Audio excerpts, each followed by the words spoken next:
Hey, what's up everyone? It's DJ Zeus. I am doing a video review of the Stanton T92 USB or T.92 USB turntable. Had this turntable now since February. It is now about to be August. So I've had it for a few months. I love it. I love the price on it. It was only, I believe it was $299.99, something like that. So around $300 price range. Pretty good turntable. I was a little skeptical about it at first, only because I hadn't used this one. You know, it's kind of like one of those cheapy direct drive turntables, but it's actually really good, and it is comparable to the Technics 1200 turntables. And I do say that with experience from using Technics.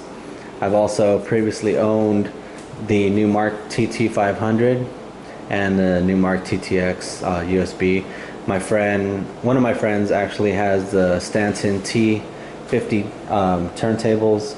So obviously the bigger brother of this one, which has more torque, more power, so on like that. But I have the plate off for a reason, because I wanted to show you kind of what it looks like on the inside. This is the little spindle, and I don't know if you'll be able to see it actually spinning, but that's basically what moves the platter. Only gripe that I have about this turntable is that sometimes you can hear the motor a little bit, but not while you're playing music, obviously, because that'll cancel out any sounds that are coming from this. But if you're in a really quiet setting, you might be able to hear the motor a little bit. It hasn't reflected on any of the recordings that I've made as far as my mixes go, so that's fine. Like, you know, a little bit of sound from here never hurt anybody. So anyways, this is how it looks with the platter on. It's got that Technics look to it. Not really trying to compare this to the Technics, but when you review turntables, I mean, that's the one that you have to compare it to. So right here we have a motor on-off switch, and this actually just controls whether or not the motor is, you know, is on or off when you hit the stop button. It's also really good for power downs. The actual power switch is right here on the back, which is cool, but it kind of sucks because if you have these in cases, that means you have to lift the turntable out of the case just to turn off the power switch. Or if you have everything connected to one thing, like a power strip such as this, you can always just turn off the power from there. So it's not really that big of an issue. So coming back to the back here, we have the removable RCA cable input, phono and line switch, a USB input, and it comes with a CD-ROM software, so you can digitally record your vinyls onto, you know, either into an MP3 file or a WAV file, whatever. I haven't used the program, so I really don't know what kind of formats you can format your music to. Only because most of my records were already digitally recorded when I got my my TT500, and that was several years ago. Also has a digital output. So, and then of course right here we have the power switch. So coming to the bottom of the turntable itself, just to kind of give you an idea of what it looks like, it's kind of like an aluminum bottom, which is okay. I would rather choose a rubberized bottom, just like the TT500 and the TTX had, just so it absorbs a little more of the sound or bass. But if you're using Serato, that's not really going to matter anyways. It'll just go into how well your needle picks up the vibrations and reads the waveform in Serato. So we have the legs, which are kind of, you know, they could adjust to different heights and stuff like that. Ooh, that was not good. So this turntable does come with its own slip mat. It's a Stanton slip mat, which I recommend you replace because it's kind of thick. And of course, nothing beats butter rug, but that's just my opinion. So turning on the turntable, make sure the motor's on.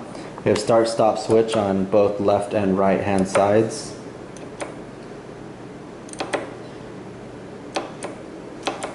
So we also have the 33, 45 RPM, and if you press both of them, 78 RPM. We also have the adapter for your 45s and a little holder thing up there. We also have a little hole for an additional cartridge. It does come with this Stanton head shell, which I have attached the Shure M44-7 needle. I have it set up in battle, or not battle, but scratch style, I guess you can say. I have it at an angle to reflect that straight tone arm type of feel. So if you set it up this way, you know, we also have the counterweight right here, which is just your normal counterweight.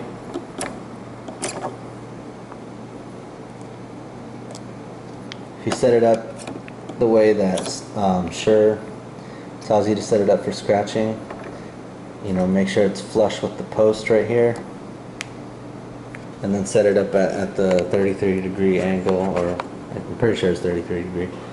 Then it's pretty much flawless with scratching. You won't get any bumps or skips or anything like that, even if you have it in absolute mode within Serato. And I'm running Serato DJ, just switched over from Scratch Live, only because I feel that the responsiveness is a lot better, but I'll get into that in another review. So just to play something to kind of give you an idea of the pickup of this turntable.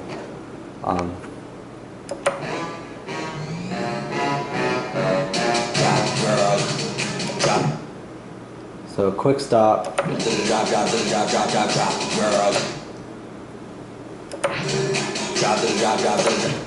Pickup's okay. It's not bad. It's not as good as the, you know, Numark TTX or the Stanton T150, but it's fairly decent. This is comparable to a Technics.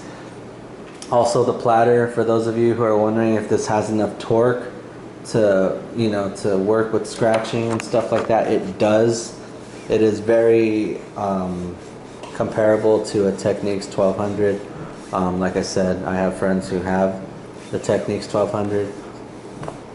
Some of them have used this turntable and say that they're fairly comparable. So also have a reverse button. There's kind of a little bit of a lag when you press it, so just to give you an example.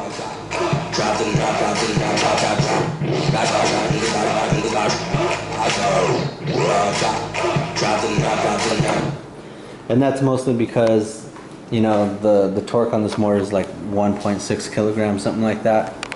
So here's the pitch control. We have plus and negative 8%, and you have a pitch selector right here. We also have a 12% selection. So back to the 8. We have a pitch lock. Press that, you'll be at 0. No matter if you're plus or negative, it'll stay at 0. There is no click from the negative to the positive, but as you can see, the LED lights up when you are in the 0 position. It also has a key lock. Another thing that I kind of dislike about this turntable is there's no pop-up light and no option to add a pop-up light, just like some of the other turntables where it's kind of like an RCA input pop-up light. I mean, it doesn't pop up, but you know, at least have the option to put a light in there. But this one does not have one. Here's the tone arm. It's an S-shaped tone arm made out of aluminum. It does not have height adjustment, which kind of sucks, but as you can see, it sits, you know, fairly decent. It's pretty straight with the turntable. Anti-skate, up to 7 grams. Obviously, if you're scratching, you don't want to set it to 0. But yeah, that's. Oh yeah, and then also another thing that I like is the sides. It's got that rubberized feel, kind of like the back of the BlackBerry phones. I don't know what other phones have this type of feeling, but If you've ever owned a BlackBerry and you had that black rubberized feel to it, that's kind of what this thing feels like. So it's a pretty solid turntable, not very heavy. I want to say it's about 20 pounds. Let's see, about 20-25 pounds or so. So it's not very heavy. I mean, it's heavy for what it is, but for the price range, this is a really good turntable. I want to say it's probably the best mid-range turntable that's out there, especially for its price point. Like I said, it is comparable to the Technics 1200. So if you're looking to pick one of these up, you know, hit up, you know, your local DJ sales places or whatever. So yeah, anyways, enough with the rambling. That's my take on it. Really good turntable. Platter is really good. There's, like, as you can see, I'm resting my hand on it. There's no drag. Obviously if you press down on it, it will stop it, but that's only because it doesn't have the torque like its old, like its bigger brother, the T150, or you know, the new Mark TTX or anything like that. So or some of the other turntables with the 4.5 kilograms of torque. So anyways, that's my review, and hope you enjoyed it. My next review is going to be on this little thing here, the DNX Denon DNX 120, and I'll get into that later.